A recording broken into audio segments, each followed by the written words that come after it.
Halo, assalamualaikum warahmatullahi wabarakatuh. Salam sejahtera, salam kebajikan, salam sukses untuk kita semuanya. Amin.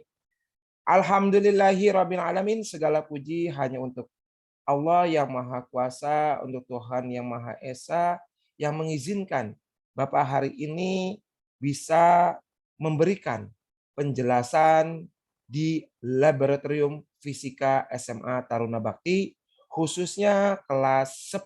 Nah, di garis bawah ya, khususnya kelas 10. Kali ini di Laboratorium Fisika SMA Taruna Bakti, Bapak akan menjelaskan percobaan gaya gesek. Nah, garis bawah ya, percobaan gaya gesek. Oke, kayak gimana sih percobaan gaya gesek di Laboratorium Fisika SMA Taruna Bakti? Yang pertama adalah, nah, kira-kira kalian lagi apa nih? Nah, ditanya sama Bapak, apa itu gaya? Ini orang lagi ngapain kira-kira? Pastinya lagi nendang bola ya. Yang satu lagi tangan kalian lagi apa? Narik karet. Pernyataan deh. Pertanyaannya apa? Gitu ya. Pertanyaan apa? Apa itu gaya?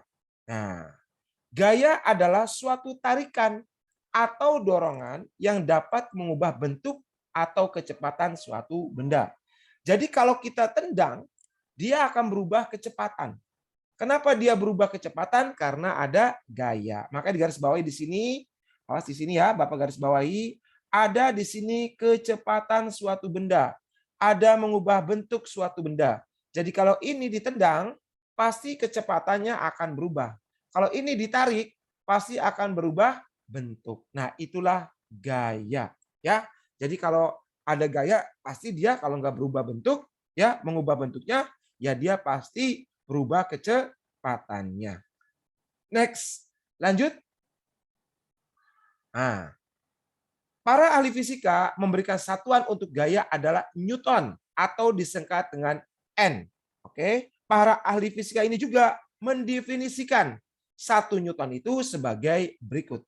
1 Newton didefinisikan sebagai besarnya gaya yang dibutuhkan untuk mempercepat 1 kilogram dengan percepatan 1 meter per sekon kuadrat.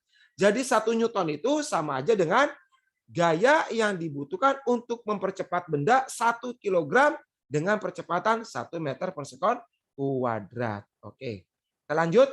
Percepatan benda 10 meter per sekon kuadrat berhubungan dengan gradien gaya 10 Newton. Artinya apa? Ya, jadi kalau percepatannya 10 berhubungan dengan 10 ya, atau gayanya 10 Newton tiap 1 kilogram. Nah, gaya tersebut bukan. Tenang. Apa ini penjelasan apa? Kita lihat.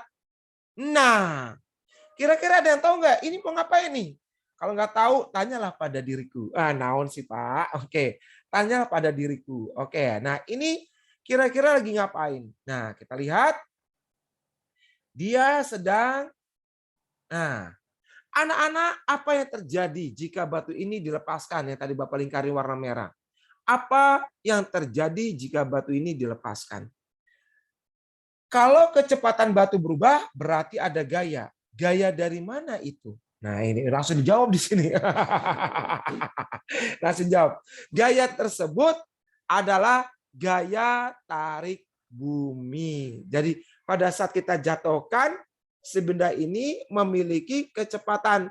Ya, jadi cepatlah. Kalau kita lempar ke atas, jadi lambat. Katanya ada siapa?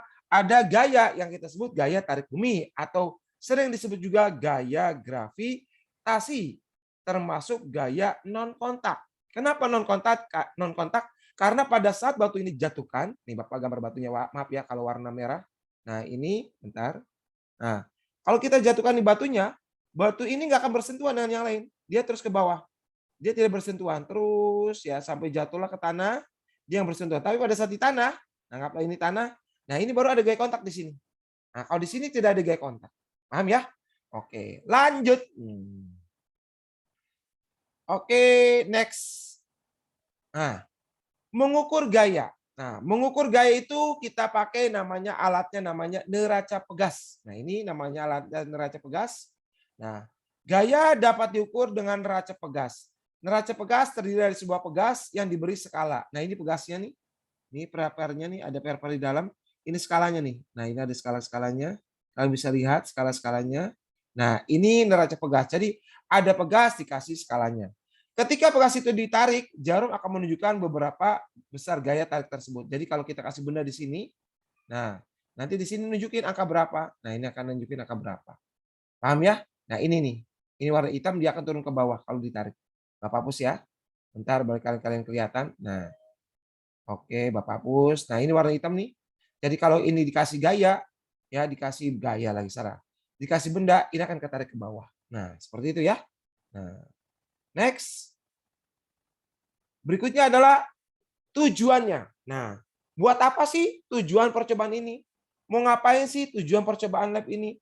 Nah, tujuannya adalah menghitung besarnya koefisien gesekan statis dan kinetis benda dengan teknik bidang horizontal dan bidang miring. Untuk kali ini, ya nanti Bapak jelaskan semuanya. Metodenya kayak gimana, Pak? Menghitung koefisien gesekan statis itu kayak gimana, Pak? Teknik bidang horizontal itu gimana, Pak? Teknik bidang miring itu kayak gimana? Nanti Bapak jelaskan semuanya. Oke, next.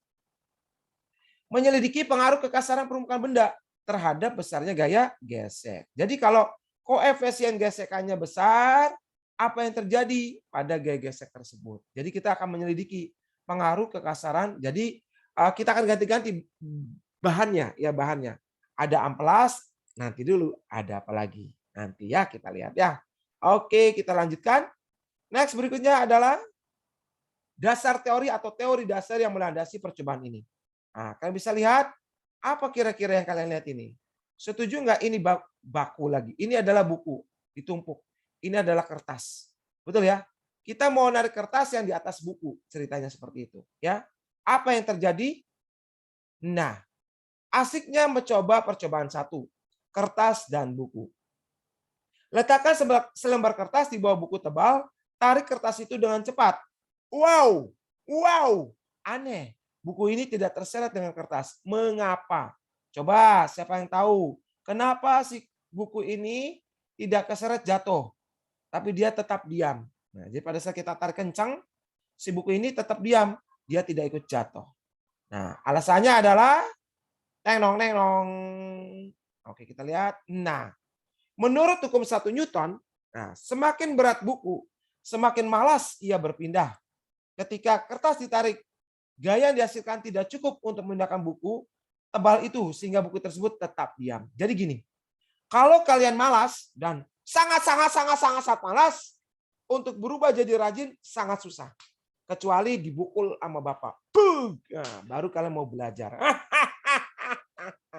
Jadi perlu gaya yang sangat besar supaya kalian tidak malas. Sama, bukan kalian saja, benda ini pun akan malas kalau bebannya sangat berat. Makanya hidup jangan terlalu banyak beban. Oke, lanjut ya. Nah, rumusnya adalah sigma F sama dengan 0. Oke, lanjut. Dasar teori yang berikutnya adalah apel dan pisau. Nah, ini ceritanya gini. Apel dan pisau. Jatuhkan apel di atas pisau tajam, lihat apel terbelah 2. Mengapa katanya? Nah, jadi si apel ini dijatuhkan ya. Jadi Bapak punya apel, nih cerita gini. Ini ada apel dijatuhin, nah ini pisaunya. Nah, ternyata apelnya belah jadi 2. Nah, jadi 2.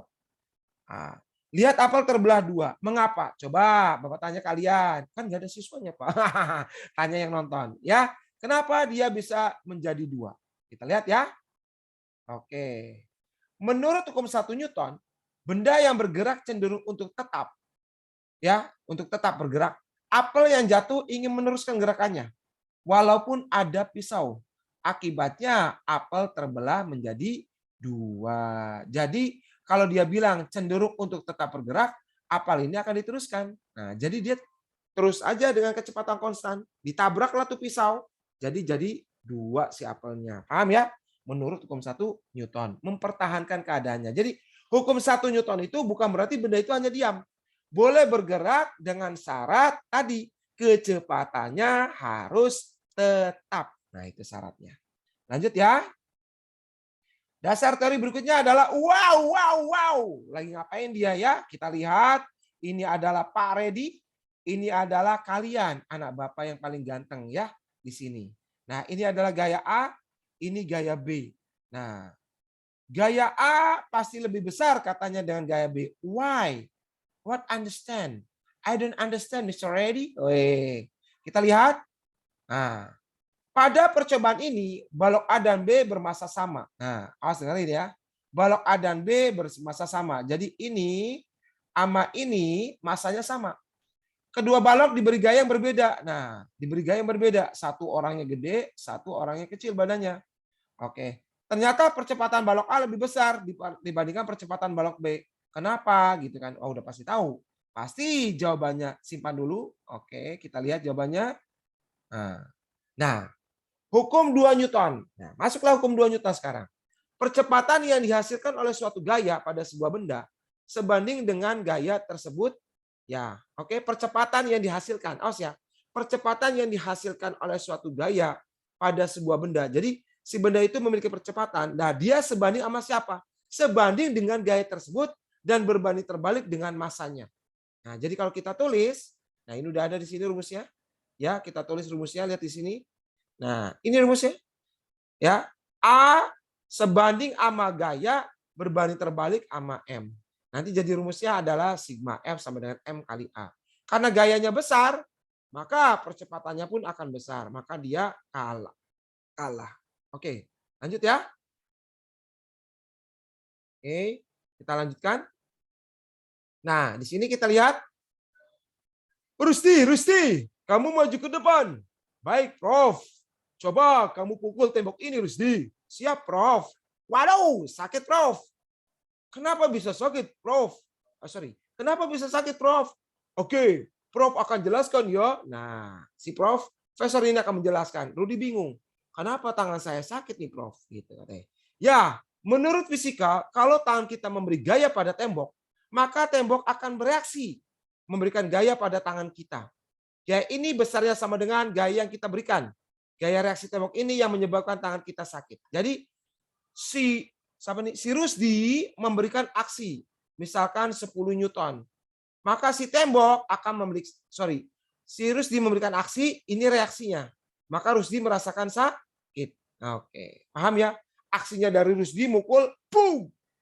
Si tembok balikin reaksinya 10 Newton yang sama, maka sakit. Jadi kalau mau mukul tembok gini aja. Ya, jadi nggak akan sakit. Oke, lanjut ya. Oke, kita lanjutkan. Nah, jika balok kayu digerakkan di atas permukaan amplas dan lantai marmer, apa yang terjadi? Coba Bapak jangan buru-buru dulu. Ya, jika balok kayu nih. Oke, ini lantai marmer sama amplas. Apa yang terjadi? Wah, gampang, Pak. Saya udah ngerti, Pak. Ya, kenapa? Kalau amplas, Pak, kan itu kasar, Pak. Pasti lambat. Kalau marmer kan, Pak, ya sedikit licin atau licin, Pak. Jadi lebih cepat. Oke, kita lihat ya. Jawaban kamu benar atau tidak. Oke, kita lihat di sini. Nah, penyebabnya adalah gesekan. Ketika dua permukaan bersentuhan, secara mikroskopik dilihat dalam mikroskop elektron atau mikroskop yang paling canggih, keadaan permukaan seperti ini. Nah, ini. Oke, Bapak gambarkan. Yang ini itu punya siapa? Punya balok. Yang ini punya siapa nih? Yang ini punya ada siapa? Permukaan atau lantai. Nah, ini permukaan atau apa? Lantai. Jadi dia akan bersentuhan seperti ini. Dia bilang katanya, oke. Nah, nanti kalau kita gambar gedein, nah seperti ini. Yang ini bagian atasnya, awas. Ya, ini bagian atasnya, yang ini bagian bawahnya, yaitu lantainya lah. Mau lantai terbuat amplas atau marmer, ya nanti bisa diamati pakai mikroskop yang sangat canggih, mikroskop elektron. Bukit dan lembah terlihat adalah debu-debu yang menempel pada permukaan benda. Ah, ini nih yang menempel pada permukaan, ada bukit, ada lembah. Nih ada bukit, ya ini bukit, ini bukit. Salah. Ini lembah, maaf. Ini lembah, ini bukit. Nah, ini bukit ya, ini lembah gitu ya. Oke, terus sebersih apapun kita membersihkan suatu permukaan, tetap ada debu-debu yang menempel. Jadi tetap ada debu-debu yang menempel. Nah, molekul-molekul yang membentuk bukit dan lembah pada kedua permukaan ini akan bersentuhan. Ketika bersentuhan, mereka akan tarik-menarik. Akhirnya terjadilah yang namanya gesekan. Jadi kalau pas ya Bapak gini bahas. Lihat sini, perhatikan. Ini punya si benda. Ini punya lantai. Dia tidak bersentuhan, maka tidak ada gesekan. Tetapi pada saat ini nyentuh ke sini, nah kayak ini nih. Nah, bukit dengan bukit, kata dia, ya di sini kita bersama, mereka akan tarik menarik. Nah, membentuk bukit dan lembah, kedua permukaan ini akan bersentuhan. Nah, tarikan molekul ini menghambat gerakan benda. Jadi pada saat dia tabrakan nih dengan ini sama ini, maka akan menghambat suatu benda. Paham ya? Oke. Terus tarikan molekul ini menggerakkan suatu benda seperti kamu menarik tanganmu dari permen karet. Gaya hambatan ini disebut gaya gesek. Nah, seperti inilah ya. Asumsinya ya, susah. Yang disebut gaya gesek. Jadi pada saat dia tabrakan terjadi namanya gaya gesek. Ya, bisa ya ngikutin. Oke, lanjutkan. Besar gaya gesekan sebanding dengan besar gaya normal yang bekerja pada benda. Nah, semakin besar gaya normal, semakin besar gaya gesek. Hal ini dapat dijelaskan sebagai berikut. Ketika balok kayu sangat berat, gaya normal yang bekerja pada balok menjadi besar. Di sini luas permukaan bukit-bukit yang bersusun bertambah banyak. Gaya tarik molekul bertambah besar, gaya gesekannya bertambah banyak. Jadi semakin dia banyak bersentuhan, ini semakin banyak dia bersentuhan, semakin besar gesekannya. Paham? Nah, apa sih Pak? Kenapa dia bilang besar gaya normal, semakin besar gaya gesek? Nah, ini rumusnya. Ada nggak ya nanti di sini? Kita lihat dulu ya. Oke, kayaknya ada sih. Dijelasin ya. Arah gaya gesek berlawanan dengan arah gerak benda. Nanti Bapak jelasin. Ada di video ini. Sabar ya. Arah gaya gesek berlawanan dengan arah gerak benda. Jadi kalau bendanya ke kanan, gesekannya ke kiri. Oh, Pak belum ngerti nanti. Pokoknya Bapak akan jelasin gaya normal sama gaya gesek ini nanti di video ini ada. Sabar ya. Oke, kita lihat, kita lanjutin dulu. Nah, di sini clear all drawing. Oke, lihat di sini. Nah, ini Bapak jelasin tadi. Gaya gesek ya, mana gaya normal dengan gaya gesek. Jadi kalau gaya normalnya besar, gaya geseknya juga akan besar. Gaya gesek statis bekerja pada benda yang mendapat gaya luar, tetapi benda tersebut masih tetap diam. Jadi kalau gaya gesek statis itu bendanya tetap diam, tidak bergerak. Oke, lanjut. Besar gaya gesek statis tidak tetap, bervariasi. Setuju, bervariasi dari 0 sampai dengan maksimum tertentu. Jadi dia bervariasi dari 0 sampai tertentu. Nanti ada grafiknya, tunggu. Nah, berikutnya adalah next. Disebut gaya gesek statis maksimum, Fs max. Kayak gimana Fs max? Nanti ada. Sabar ya. Pada saat gaya dorong pada benda sama dengan Fs max, maka benda dalam keadaan tepat akan bergerak. Jadi kalau Fs-nya gaya gesek sampai maksimum, itu tepat mau bergerak. Sudah bergerak belum? Belum. Ya, oke, belum bergerak. Sedikit saja gaya dorong F diberikan lebih besar, Fs, benda tersebut bergerak. Jadi kalau kita punya gaya lebih besar, sedikit aja, lebih besar daripada Fs max, maka dia akan bergerak. Tapi sama dengan atau kurang dari Fs max, tidak akan bergerak. Ya, jadi kalau dia itu lebih besar, oke, Fs max itu pasti bergerak. Oke, kalau F-nya sama dengan itu tepat bergerak. Nah, ini tepat bergerak alias belum bergerak. F-nya kurang pasti diam. Ya, Fs max-nya berarti apa? Diam. Oke. Next ya. Oke, kita lanjutkan. Clear all drawing. Begitu bergerak, gaya dorong diberikan agar pertahanan benda untuk terus bergerak. Tidaklah. Ini. Begitu bergerak, gaya dorong yang diberikan agar mempertahankan benda untuk terus bergerak. Nah, jadi nanti gaya geseknya itu dia akan membuat dia akan tetap bergerak dengan kecepatan konstan. Kita lihat ya maksud nomor terakhir ini. Kita lihat mana ya? Waduh, error. Kita lihat error. Oke, kita lihat dulu ya sebentar. Nah, bentar. Oke. Nah, kita lanjut berikutnya. Nah, nih Bapak akan jelasin yang tadi. Mana sih Pak? Gaya normal. Nah, di sini udah ada ya semuanya. Oke, lihat sini semuanya. Nah, ini gaya normal. Gaya normal adalah gaya yang tegak lurus dengan bidang. Nah, ini kita punya balok ada di lantai, ya di bidang datar. Ya, oke di bidang datar yang kasar nih ceritanya baloknya. Kalau kita mau ngitung gesekan. Nah, Pak, kalau yang lain gimana Pak gambarnya Pak? Bisa kayak gini. Misalkan nih Bapak punya bidangnya ini. Oh, ya warna merah Pak nggak kelihatan. Oke. Bapak ganti warna hitam deh. Kelihatan nggak? Ah, kelihatan. Nah, kalau bendanya kayak gini gimana Pak gaya normalnya? Nah, kalian gambar aja. Nah, ini bidangnya. Nah, ini bidangnya. Kalian tinggal gambar gaya normal, gaya yang tegak lurus dengan bidang. Nah, ini gaya normalnya. Paham? Oke, tegak lurus 90 derajat. Bisa ya? Oke, kita lanjut. Nah, ini gaya normalnya. Oke, lanjutkan. Nah, ini W-nya. W-nya itu gaya berat. W gaya berat. Ini F gaya dorong. Ini Fs. Ya, Fs itu apa? Gaya geseknya. Ya, gaya gesek statis kalau di sini ya kita maksud. Karena benda tetap diam, nah, artinya si benda itu belum bergerak, artinya tetap diam atau dengan kelajuan konstan, maka sigma Fy-nya sama dengan 0. Oke, lihat Fy itu ke atas positif, ke bawah negatif. Maka N min W sama dengan 0. Maka N sama dengan W. W-nya M kali G. Oke, semoga paham ya. Lanjut. Nah, ada apa lagi Pak? Nah ini.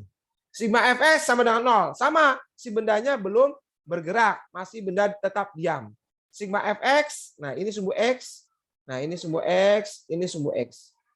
Nah, sigma Fx sama dengan 0, ke kanan positif, ke kiri negatif. Ini ke kiri jadi negatif, ini ke kanan jadi positif. Maka F sama dengan Fs. Oke, paham ya? Lanjutkan. Sebentar. Nah, untuk menggerakkan benda tersebut diperlukan gaya luar minimum sebesar F minimum sama dengan Fs maksimum. Ya, kita lihat.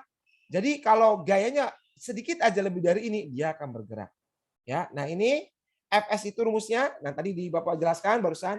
Kenapa gaya gesek itu sebenarnya gaya normal? Nah ini Fs-nya di atas, N-nya di atas. Kecuali kalau rumusnya kayak gini, Fs mu s kali per N. Nah ini baru bermain terbalik. Nggak ada rumusnya, salah ya. Oke, ini salah. Kita lanjutkan. Nah, untuk menggerakkan benda, oke. Nah ini untuk bergerak menimbulkan gaya F minimum atau Fs maksimum. Lanjut ya. Oke, Fs mu s kali N. Bahwa gaya gesek sebanding dengan gaya normal. Nah, ini lihat.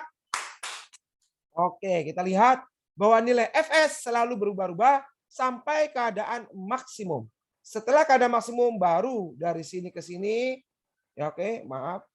Dari sini ke sini disebut gaya gesek kinetik. Oke, disebut apa katanya? Gaya gesek kinetik. Oke, ada yang tanyakan nggak kira-kira? Gaya gesek apa? Kinetik. Nah, mana Pak kinetik? Nah, sini gaya gesek kinetik. Oke, kita lanjutkan. Next. Apalagi nih yang bagus Pak di sini Pak? Oke, sebentar ya. Oke, nah diulang yang ini ya. F kinetis. Jadi dari sini ke sini statis. Oke, lanjutkan. Nah, daerah statis, daerah kinetis sudah ada. Makin tinggi, makin tinggi, makin tinggi di titik Fs max, maka dia berubah jadi daerah kinetik atau gaya gesek kinetik. Nah, ini percobaan kita. Nah, Bapak jelaskan dulu konsepnya sebelum lari ke percobaan. Tolong dilihat di sini pintar percobaannya. Di sini Bapak punya M1, di sini Bapak punya M2. Ya. Kita akan analisis si benda ini dalam keadaan tepat bergerak alias masih dalam keadaan diam alias Fs max ya. Oke. Kita lihat ya bahwa benda masih dalam tepat bergerak atau masih dalam keadaan diam ya, belum bergerak, masih tepat bergerak. Kita amati karena tepat bergerak, maka sigma F sama dengan Fx sama dengan 0, sigma Fy sama dengan 0. Tolong dilihat di sini, ya kalian harus memahami mana sumbu X, mana sumbu Y. Yang ini X. Nih, Bapak lingkarin. Ini X, ini X. Nah, kita lihat T1 min Fs. Kenapa Pak enggak Fs min T1? Boleh. Tetapi kan kita lihat arah gerak. Nah, kalau dia ada kalau dia bergerak, ya kan ini lagi diam ya. Kalau seandainya dia bergerak, setuju nggak bergeraknya kayak gini? Nah, maka T1-nya positif, Fs-nya negatif. Nah, gitu asal usulnya. Maka T1 min Fs, maka T1 mu s dikali N. Gampang ya? Yang kedua adalah Fy. Nah, ini Fy, Bapak kasih warna biru. Nah, ini sumbu Y. Oke, ini sumbu Y. Nah, bendanya jatuh ke bawah. Berarti artinya W2 yang positif. Ya, di sini W2 ada yang salah. Oh, belum. Kita masih analisa dulu Fy di gaya gesek ya. Oh, sorry. Maaf. Bapak enggak T2. Sorry guys. Nah, di sini ya. Kita akan mengamati sigma Fy masih balok 1, maaf. Bapak belum balok 2. Ya, masih balok 1. Ini sumbu Y, ini sumbu Y. Maka N min W1 sama dengan 0. Maka N sama dengan W1. W1 M1 kali G. Nah, ini masukin ke sini. Nah, ini N1. Bisa ya? Substitusi sehingga persamaan ke persamaan 1, 2 ke 1, maka T1 mu S M1 dikali G. Deal. Gampang ya? Oke, lanjut. Oke. Sekarang analisis gaya pada beban M2. Nah, barusan ya M2 berarti yang ini ya. Nah, barusan Bapak terangin. Setuju gerakannya kayak gini kan? Nah, karena bendanya masih diam, maka sigma FY-nya sama dengan 0. Ya, benda 2 atau sigma F sama dengan 0 boleh. W2, dia searah dengan arah gerakan, maka tandanya positif. T2 berlawanan, maka tandanya negatif. Maka ini pindah ke kanan, maka T2 sama dengan M2 dikali G. Paham ya? Oke. Karena kedua beban digantung pada tali yang sama, kenapa Pak T1 sama dengan T2? Karena kedua beban digantung pada tali yang sama. Ya, oke, gesekan katrol diabaikan. Maka nilai T1 sama dengan nilai T2. Lanjutin ya. Semangat ting. Nah, karena T1 sama dengan T2, T1 yang tadi, US M1 kali G, T2 itu yang ini, T1 yang sebelumnya ya, M2 kali G, maka G-nya dicoret, maka M2 dibagi M1. M2 dibagi M1. Oke, silakan kalau ada yang tanyakan. Nggak ada ya? Kita lanjutkan. Nah, sekarang percobaan yang kedua, konsep memakai bidang miring. Ya, konsep memakai apa? Bidang miring. Coba lihat, nanti ini ceritanya ya si balok ini, si papan ini digerakkan ke atas. Nah, nanti ada di percobaannya ya. Digerakkan ke atas, maka kita akan membuat balok ini supaya tepat bergerak. Jadi tercicing di dia. Kita angkat pelan-pelan, angkat pelan-pelan sampai si balok ini tepat dia akan bergerak. Nah, seperti itu konsepnya. Oke, nanti ada di gambar ya percobaan labnya. Nah, kita lihat. Nah, ini koefisien gesekan statis pada bidang miring. Nah, kalian belajar harus bisa ya. Nanti di sekolah, di kelas sudah bisa duluan. Nah, konsep apa katanya? Bidang miring. Nah, jangan lupa kalian gambar-gambar dulu. Di sini ada W, betul? Nah, sudut ini, awas. Sudut ini sama dengan di mana? Nah, kita lihat ya. Sudut ini. Ini, lihat Bapak. Oke, ini 90 ya. Oke. Ini pasti sama dengan ini. Setuju? Sorry, error. Bentar, masih error. Oke, kita lanjutkan. Oke, besar sudut ini, aduh masih error, maaf. Masih error ya. Ini sinyalnya patpet, jadi D, error ya. Oke, kita lanjutkan. Sebentar sambil menunggu sinyalnya halus. Masih sinyalnya belum halus. Nah, udah ada tuh. Oke, siap. Kita sudah ada. Nah, lihat Bapak sebentar. Nggak lama. Sorry. Nah, ini W1 ya. Oke, W1. Ini sejajar dengan ini. Betul ya? Yang ini sejajar dengan ini. Artinya sudut di sini pasti sama dengan di mana? Sudut di sini pasti nih, Bapak ulangi lagi. Sudut di sini pasti sama dengan sudut di sini. Kenapa Pak? Anggaplah di sini alfa lah. Nah, ini alfa lah. Karena gini lihat, ini Bapak ulangi ya. Ini sejajar dengan ini. Ini sejajar sama ini. Maka sudut di sini sama dengan sudut di sini. Nah, seperti itu. Oke. Next yang kedua, kalau sudut ini adalah alfa, oke, ini theta, ini 90 derajat. Oke, berarti di sini setuju nggak alfa? Ya. Sorry, maaf. Alfa kan tadi udah, mohon maaf salah, ya. Alfanya di mana tadi? Alfanya di sini ya, karena ulangi lagi biar kalian paham. Ulangi, ini yang ini Bapak nih sejajar dengan ini. Ini sejajar dengan ini. Maka alfa ini pasti dengan alfa di sini. Ini alfanya. Nah, seperti itu maksudnya. Bisa ya? Oke, maksudnya seperti itu. Ini adalah alfanya. Oke, ini adalah tetanya. Yang ada sudut namanya W cos theta. Yang ada sudut namanya W sin theta. Paham ya? Oke, kita lanjutkan. Ini gaya normal harusnya menyentuh bawah, ini kurang atas. Nah, seperti itu harusnya. Harus lurus ya. Itu belok-belok. Belok. Ya, kita lihat. Sigma fx sama dengan 0. Bapak hapus dulu. Capcus. Nah, fx. Nah, jadi kalau kita gambar kayak gini. Ini sumbu X. Ini sumbu Y. Nah, jadi yang ini itu sumbu X. Yang ini adalah sumbu Y. Ya, naik ke atas ini sumbu Y. Oke, kita hapus. Ya, ini sumbu Y. Berarti kalau kita tanya sumbu X itu adalah W sin theta dengan Fs. Arahnya ke sana, karena ke sana, maka yang positif adalah W sin theta. Yang negatif adalah siapa? Fs. Maka Fs pindah ke kanan, maka mu S sama dengan N W sin theta. Betul ya? Oke. Untuk sumbu Y.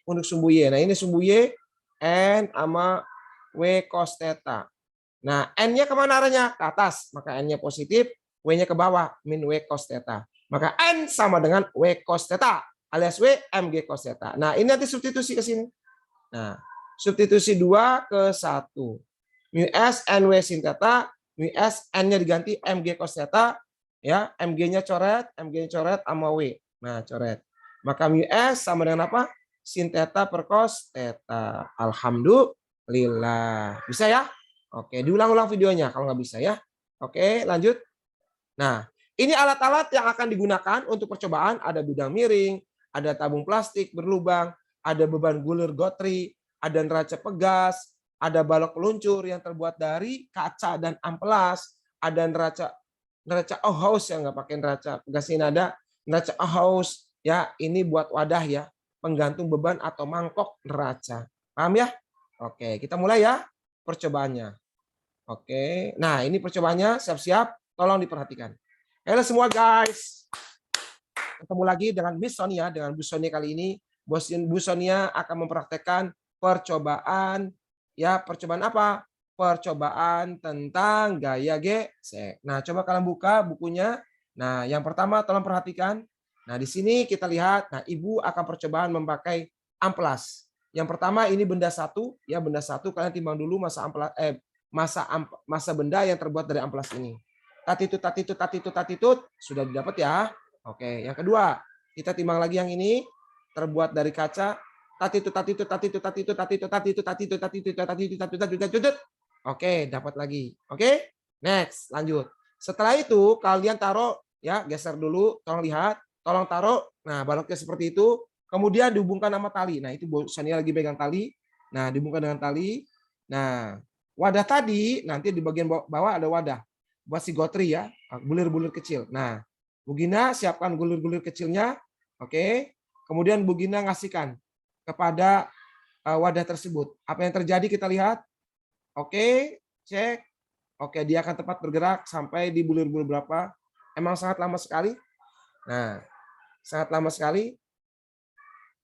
Nah, dilihat. Lihat 1, 2. Nah, stop dulu.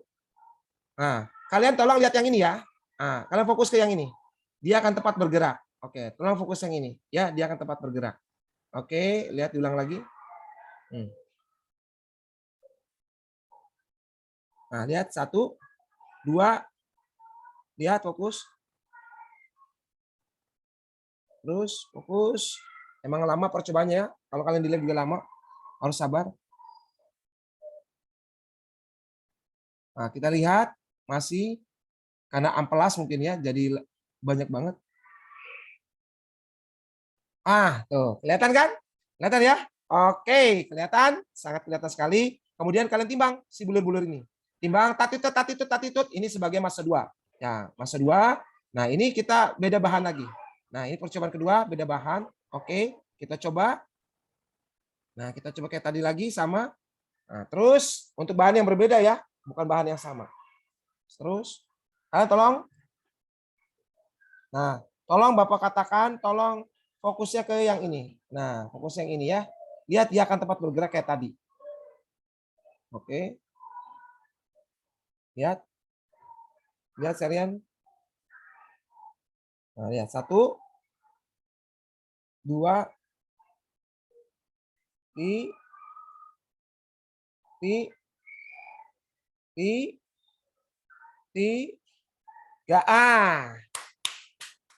Oke, 3 ya, cocok. Kemudian kalian timbang lagi. Oke, masa bulir kalian timbang. Nah, hitung lagi. Beres. Timbang gitu ya. Neraca pegas timbang. Nanti masukin datanya. Nah, beres. Nah, sekarang percobaan kedua, lihat. Oke, lihat sini, stop. Nah, lihat si balok ini, Bu Gina akan ke posisi atas ini, ya, akan ke atasin. Yang kalian lihat ini pergerakannya ya, sampai sudut berapa? Nanti kelihatan ini sudutnya, berapa sudutnya. Oke, nah kita coba ya. Nah, kita coba. Nah, lihat satu, terus, nah ini lihat yuk, terus sudutnya dua, satu, dua, tiga, jatuh, satu, jatuh, jatuh, jatuh, jatuh, tepat bergerak. Oke, kelihatan ya, langsung kalian kunci. Oke, nah stop. Nah di sini kalian bisa lihat berapa nilainya. Nah, paham ya? Sekitar berapa? 30 ya, 30 derajat. Ya, oke. Lebih benarnya mah pada saat kalian percobaan ya. Kalau gini takutnya tidak akurat. Nah, bapaknya yang lihatnya. Kalau yang begini mah pasti akurat di sana ya. Kemudian dikunci. Nah, kuncinya lepas. Sekarang kita ganti. Nah, beda bahan yang terbuat dari kaca. Nah, kayak tadi ya, terbuat dari kaca. Kemudian kalian gerakan ke atas. Oke, bisa lihat kalian nilainya akan lebih kecil ya. 1, 2, 3. Tuh ya kan. Sekitar 20 ya di bawah yang tadi ada gesekan apa? Amplas. Nah, ini beda ya. Oke, ngerti ya? Oke, next. Lanjut. Ini pengunci ya, jangan lupa ya. Yang ini jangan lupa ini pengunci. Nah, kita lanjutkan. Oke, beres. Nah, kemudian kalau sudah beres kunci, masukin datanya. Oke, nah selesai percobaannya. Nah, kita lihat datanya. Nah, data percobaan koefisien gesekan statis dengan teknik bidang horizontal yang tadi ya. Oke, amplas sama kaca, cocok ya. Masa bendanya berapa, nomornya mana, masa bebannya berapa, μS-nya kalian hitung. Nah, bisa ya? Oke, harus hitung μS-nya, kan udah ada rumusnya. Rumusnya yang mana, Pak? Oke, kalau lupa Bapak kasih. Bentar ya. Nah, bentar, Bapak. Sorry. Nah, rumusnya yang ini, bentar. Bapak klik order dulu. Nah, lihat ya. Bapak akan ke belakang. Bapak ke belakang. Ke belakang. Bentar, masih loading. Nah, terus ke belakang, ke belakang, ke belakang. Nah, ini nih. Nah, lihat ya. M2 per M1. Kita pakai yang ini ya. Nah, ini pakai ini. M2 bagi M1. M2 itu ini, M1 itu yang ini. Bisa ya? Oke, M2 bagi M1. Yang kedua adalah M2 T masa bulir-bulir tadi ya. Nah, ini yang kedua rumusnya. Nah, ini. Sin theta per cos theta. Nah, ini ada rumusnya. Bentar. Ini rumusnya. Sin theta per cos theta. Kita coba yuk. Nah, kita coba. Oke, ke sana yang lagi, balik lagi. Nah, balik lagi. Oke. Nah, kebablasan. Nah, ini. Masa beban, masa benda, ya. Ada beban, ada benda, ya. Amplas, misalkan masa benda itu kalau kita guys ya. Nah, ini. Ini, sorry. Mana ini? Aduh, error. Aduh. Coba ya pakai ini ya. Oke, coba pakai ini. Error nggak Bapak? Mana errornya? Oke, cabut aja deh, jangan pakai ini deh. Bentar ya, Bapak cabut dulu ya. Nah, oke, cabut aja Bapak, nggak pakai itu. Clear all drawing. Nah, jadi kalau kita gambar, nah ini massa benda, nah ini bendanya, ini bebannya. Ya, ini katrol, ini bebannya. Nah, ini bebannya di sini. Nah, ini beban ya. Ini beban, ini benda. Nah, kalau kita sebut ini adalah M2, oke, ini adalah M1. Paham? Nah, kalau masa M1-nya misalkan, Mas, ini contoh ya, ini contoh. Ini 200 gram misalkan. 200 gram, ini bebannya 100 gram. Nah, tinggal WS-nya apa? WS-nya tinggal M2 per M1. Ya, M2-nya 100 gram, gitu ya. 100 gram dibagi M1-nya berapa? 200 gram. Nah, ini 100 ya. Ini 100 gram, 200 gram. Tinggal masukin. Oh, WS-nya 0,5. Bisa ya? Oke. Pak, kalau di sininya 250, Pak. Oke, misal. Masa bebannya, Pak, si bulirnya, Pak, 150. Ya udah, tinggal di sini WS gitu ya. Sama dengan 150 gitu ya. Dibagi 250. Bisa ya? Oke, tinggal dibagi aja, dibagi 5, 3 dibagi 5 berapa? Dibagi 5, 5 ya. 25 dibagi 5 kan? 5. 3 dibagi 5 sekitar berapa? 0,6. Segitu ya. Bisa ya. Nah, jangan dirata-ratain ya, nggak boleh dirata-ratain.